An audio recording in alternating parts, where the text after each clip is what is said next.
Varmt välkomna till ett nytt avsnitt här på Car Explorers. Jag sitter i nya Porsche 911 Turbo S generation 992.2 och det här är den snabbaste och mest kraftfulla 911 som någonsin har serietillverkats. Och dessutom så är den en hybrid. Eller är den det? Låt oss börja med fakta. 711 hästkrafter, drygt 60 hästkrafter mer än föregående generation. 800 Newtonmeter. Kraften levereras av en 3,6 liters motor med dubbelturbo. 0-100 görs på otroliga 2,5 sekunder. I den här videon ska vi inte bara testa nya 911 Turbo S, men vi ska även testa det som är i DNA för en Turbo S. En Turbo S ska vara en bil som är den sportigaste 911 men samtidigt polerad och bekväm nog att kunna köras utan problem till vardags. Med andra ord så ställer vi oss frågan, är det här den ultimata daily driven för en bilnörd? Och kommer jag och Pavel lyckas övertyga våra respektive om att den enda familjebilen man behöver är just en Turbo S?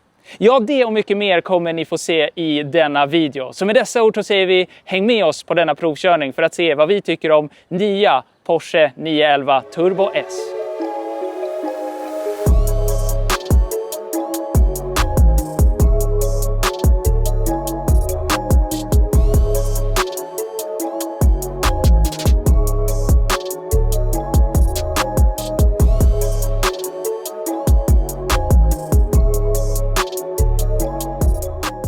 Vi hoppas att ni sitter och njuter av denna video med nya Turbo S. Och vi hoppas även att ni gillar våra andra videos här på kanalen Car Explorers. Och det bästa sättet att visa ert stöd, det är just genom att prenumerera på vår kanal.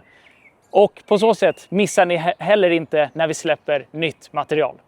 Men nu tillbaka till denna video och huvudkaraktären nya 911 Turbo S. Och många kanske ställer sig frågan, vad är då nytt i denna generation? Och det ska vi titta lite närmare på nu. Om vi börjar i fronten så har vi det som kanske är tydligast. De här luftintagen längst ner. De har blivit vertikala istället för horisontella. Och just nu är de även öppna. Men vid behov så kan de även stängas för att förbättra aerodynamiken. Något annat som är nytt, det är Turbonite. Och då är det kanske många som undrar, vad är då Turbonite? Jo, väldigt förenklat så är det en färg som är specifik för just Turbo S. Och den kan vi bland annat se här framme på emblemet. Det är just i färgen Turbonite. Men vi kan även se det på andra detaljer när vi tittar på hela bilen. Bland annat fälgarna, Porsche längst bak är utskrivet i den färgen och även några interiördetaljer. Slutligen så kan vi nämna att vi har HD Matrix LED-strålkastare och det står väldigt snyggt utskrivet dels Porsche och HD Matrix här uppe. En snygg detalj. Ja, här från sidoperspektivet så kan vi dels se det karaktäristiska luftintaget här för en Turbo S. Det har vi såklart med i denna generation också. Så kan vi också nämna att bromsarna är de största någonsin på en Turbo S. Vi har 10 kolvsok fram, 4 kolvsok bak. Antalet kolvar har inte förändrats på oken, däremot har bromsarna blivit större. I övrigt är det inte så mycket som har förändrats här från sidoperspektivet jämfört med tidigare generation. Däremot så har det ju skett väldigt mycket under huven. Ja, här bak vid bilen kan vi återigen se lite mer av Turbonite.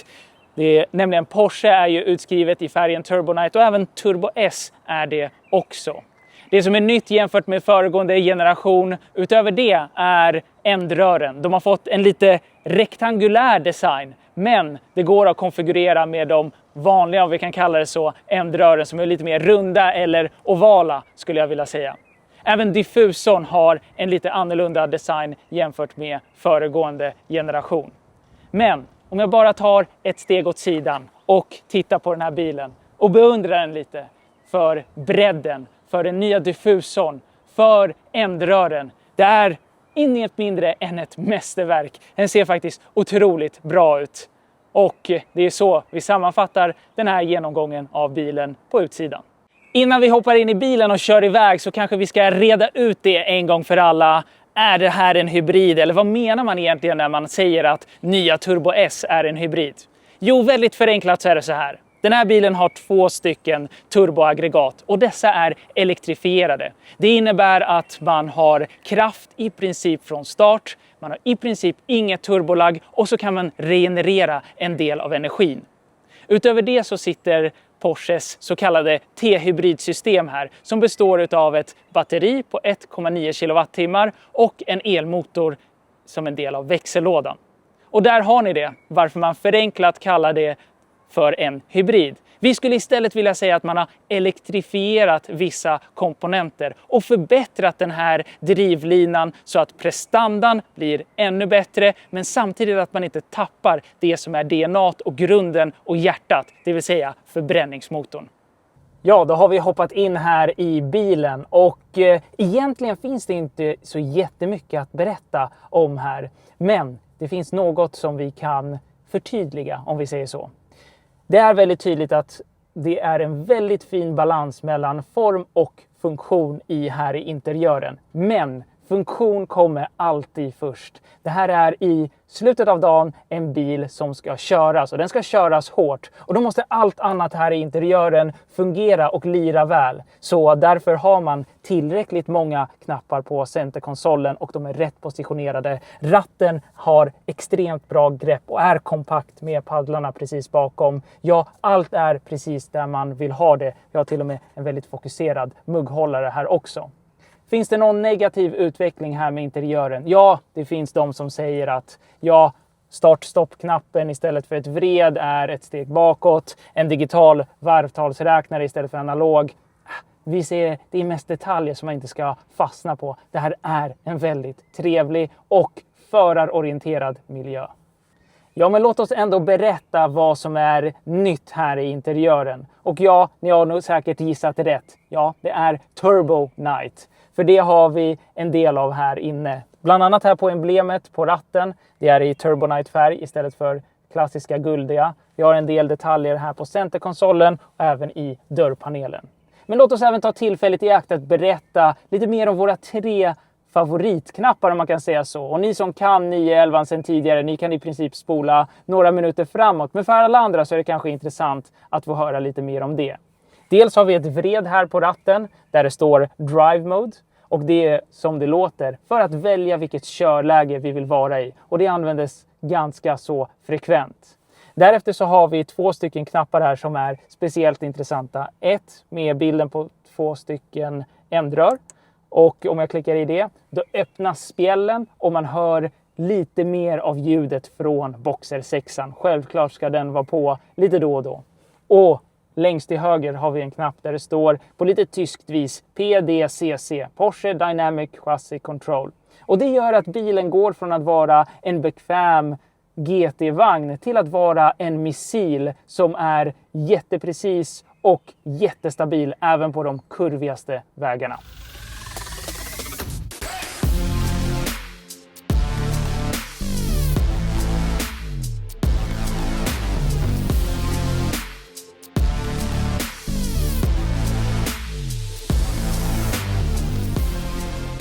Ja, hur är då körupplevelsen här i nya Turbo S? Ja, jag är ganska så mållös att en bil med den här prestandan kan fortfarande vara så pass planterad och så pass precis. Det är helt otroligt. Man känner att när man stegar in i den här bilen, när man vet prestandan och siffrorna, så känns det som att bilen kommer i princip försöka ha ihjäl mig i varje kurva. Istället så är det tvärtom. Den gör att jag faktiskt klarar mig genom varje kurva. Och nu kommer man till ett farthinder och då är det bara att sakta ner lite och ta sig igenom civiliserat. Det här är ändå en sportbil och en civiliserad bil, allt i ett. Och det är den här fina balansen som gör en så pass imponerad över bilen och dess prestanda. Där är tysk ingenjörskonst när det är som bäst. Det är helt otroligt. Och den är så pass lättkörd att jag skulle vilja påstå att det går att använda den här bilen, en Turbo S, som övningskörningsbil. Så pass lättkörd är den. Så ja, det får helt enkelt summera körupplevelsen. En fantastisk sportbil, en lättkörd bil och en bil som i princip teleporterar en framåt istället för att bara ta sig framåt från punkt A till B. Otroligt. Är en 911 Turbo S den ultimata daily drivern och familjebilen? Ja, om vi frågar Pavel så är nog svaret ja, för han är redan övertygad i sitt huvud att den här bilen löser allt. Frågar ni mig? Kanske. Men låt oss gå igenom det punkt för punkt. Om vi börjar med bekvämlighet. Ja, det här är faktiskt en väldigt bekväm bil. Sitter man inte i sportläget, har man inte i PDCC, ja då är det faktiskt inte allt för hårt och stötigt. Det är klart att det är hårdare och stötigare än en vanlig personbil, men det tar vi för givet. Okej, check på den. Härnäst. Har vi 4 säten? Ja, det har vi. Och Pavel har faktiskt suttit i baksätet och filmat därifrån. Och han är drygt 1,90 cm lång. Då var det dags för att göra vår 190 cm test här i baksätet i en 911 Turbo S. Och som jag sa, 190 cm lång. Och det är väldigt tight. Jag kan inte sitta ordentligt här med nacken. Men jag skulle vilja påstå att jag skulle klara av att sitta här i cirka 30 minuters tid och förflytta mig från punkt A till B. Så jag säger check på den också. Utrymmen och bagageutrymme. Ja, vi har 128 liter här framme. Och det förvaringsutrymmet är förvånansvärt stort, så att veckohandla är ju absolut inga problem. Och att få in en lite mindre barnvagn är inte heller några problem. Så check på den också. Hur är det då att köra inne i stan och på lite guppigare vägar och där det är farthinder? Ja, inga problem där heller, för vi har faktiskt en framaxellyft som vi har behövt använda några gånger och då är det faktiskt absolut inga problem. Så check på det också. Lägger man där till att vi har fyrhjulsdrift och bakhjulsstyrning på den här bilen, ja då finns det inte så mycket mer man skulle faktiskt vilja ha eller ens behöva i en familjebil. Så Pavel, han har nog faktiskt rätt. Det här är en väldigt bra familjebil. Det är kanske bara jag som behöver en sista bit av övertygelse i och med att jag kör en Audi A8 till vardags och den är kanske lite större. Nya 911 Turbo S har ett grundpris på 2 990 000 kronor för kupén som vi kör. 3 140 000 för cabrioleten. Det är en del. Så sent som 2016 kostade en Turbo S 1,9 miljoner kronor. Det är en ganska ordentlig prisinflation, men om man väl köper den så ska restvärdet hålla sig väldigt bra. Det kanske är bara att hoppa på tåget innan det blir för sent.